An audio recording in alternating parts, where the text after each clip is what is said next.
ग्रामकोष समिती आहे त्याच्यामध्ये 5-5 लाख मिळतात प्रत्येकाला, पण त्या 5 लाखामध्ये कोणालाच काम होत नाही.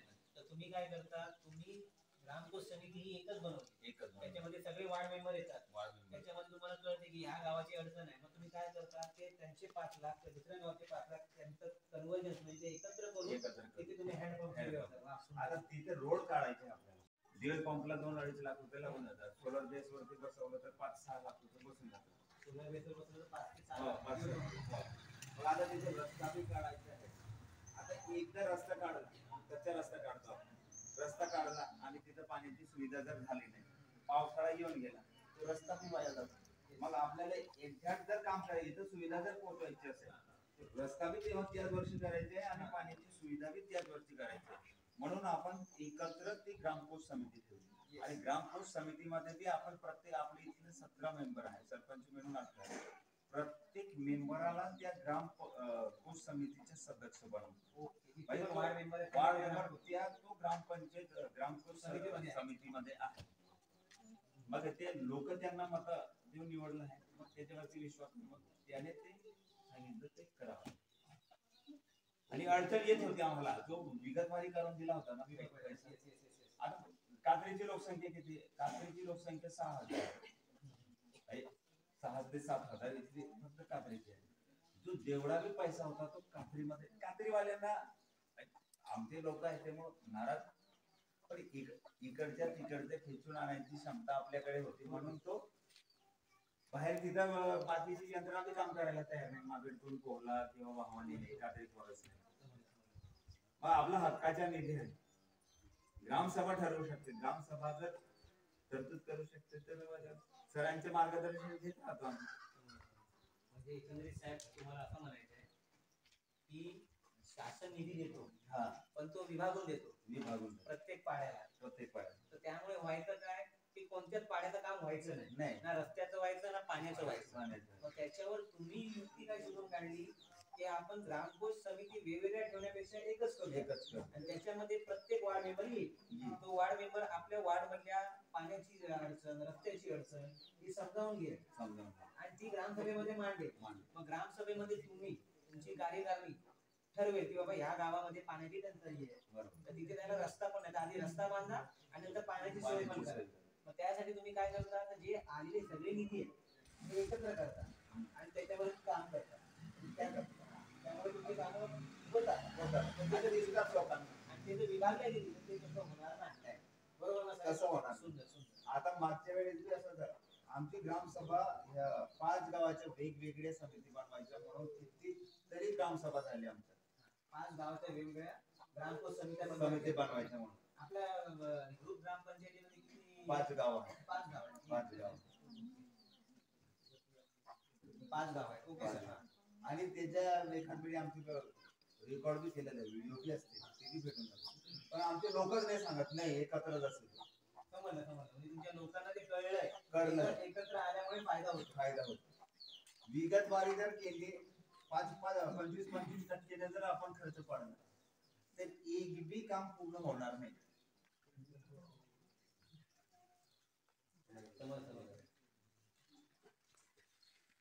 आता हे वसावे सर आहे, यांच्या बरोबर बी भांडण झाले. आमची नियमावली आहे तसं करावंच लागेल दादा. आता तुमच्या नियम जाऊ आम्हाला ग्रामसभा का बरं दिली? मग ग्रामसभेला तुम्ही अधिकार का बरं दिले? तुमचे नियम तुमच्याकडे ठीक आहे, तुम्हाला पण तिकडनं आला असेल तर तुमचे नियम तुम्ही सांगू शकता, पण आम्हाला अडचण येते ना काम करायला. मग नंतर सांगितलं दादा काही करा, सगळं तिकडे सीओ वरनं प्रेशर येते. आता सीओ बरोबर आपण मिटिंग लावू, अडचणी येतात त्या, पण आम्हाला ते काम करून घ्यायचे म्हणून आम्हाला ते वाटत नाही की वेगळ्या करून आम्ही अजून मागे चालले जाऊ, असं आम्हाला ती सांगत आहे. पण त्याच्यातनं तुम्हाला तुमच्याकडे मार्ग असेल तर ते शोधून घ्यावा.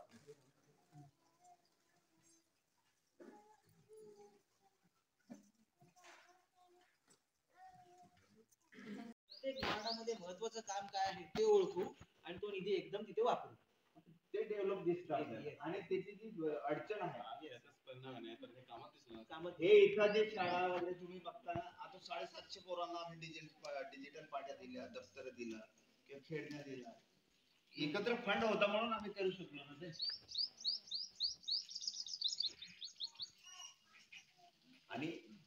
आम्ही करतो म्हणून बाकीचे हे तो त्यांना आवडेल हे बी नाही आहे, आम्हाला आवडला तो मार्ग म्हणून आम्ही तो केला.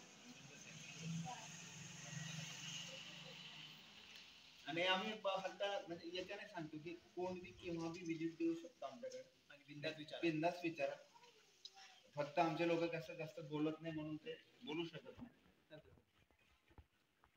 मला वाटतं तुम्ही ही जी अडचण आहे, शासन निधी तर देते, एक तर तो कमी येतो 2011च्या सेन्सस नुसार, आणि आलेला निधी पण तो तुम्हाला प्रत्येक पाड्याला वेगवेगळा जातो.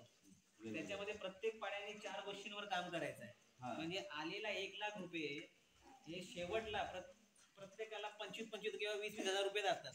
बरोबर.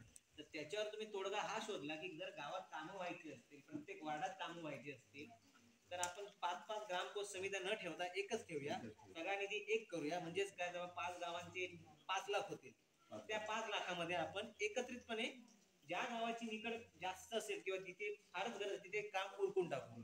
अशा प्रकारे तुम्ही सगळ्यांचे प्रश्न सॉल्व्ह करण्याचा प्रयत्न केला. असतील तुमचे प्रश्न अजून पण ते दिसतंय आणि काम होतंय का ते एकत्रीकरण केल्यामुळे. ओके साहेब. हे आपला एक कसं राहील, वेगवेगळ्या गावापेक्षा ती ग्रामपंचायत आहे, ग्रामपंचायतीचा एकच हा पाहिजे. जसं 15 वित्त आयोग ग्रामपंचायतीला एकच हे राहतं, तसं 5% निधी ही ग्रामपंचायतीच्या याच्यात आधी याच्यातच पाहिजे. म्हणजे तो ग्रामसभा ते ठरवू शकते की आता या गावात किंवा या पाड्यात अडचण आहे ती एकत्रितपणे आपण ही सोडवू. एकंदरीत तुमचं म्हणणं असं आहे, जसा पहिले फंड यायचा एकत्रपणे ग्रामपंचायतीला, ग्रामपंचायतीच्या ग्रामकोष समितीमध्ये, बरोबर, तसं आता यावं. आणि त्यामध्येही तुमचं म्हणणं, आता बघा मी इथे बरोबर आहे का चूक आहे तुम्ही सुचवा, त्यामध्ये पण तुमचं म्हणणं आहे की ही शासनाची अट आहे अबकड, ती पण काढून टाका, आम्ही आमच्या गरजा ओळखतो आणि काम करतो, असं म्हणायचं आहे का तुम्हाला? नाही, अबकड असू असायला पण. ओके, ठीक आहे. म्हणजे रूल काहीतरी ठरलेले पाहिजे. ठीक आहे. नाही तर आता एखादा ठीक आहे, एखादा अभ्यासक आहे म्हणजे त्याला करूनच घ्यायचं आहे, मग तो करेल. शासनाने नियमावली जर आखल्या नाही तर एखाद्याची मानसिकता राहील असेल याच्यावर. ओके समजलं. ज्या थेम्स दिलेले आहेत शासनाने, आता रूढी परंपरा टिकवणे, रूढी परंपरा टिकवणे म्हणून हे करतात, पण तुम्ही ते भांडे संच वाटणार किंवा भजनी मंडळ वाटणार, त्याच्यामुळे ते रूढी परंपरा टिकत नाही. रूढी परंपरा टिकवण्यासाठी जे नैसर्गिक जंगल आहे, जंगलावरती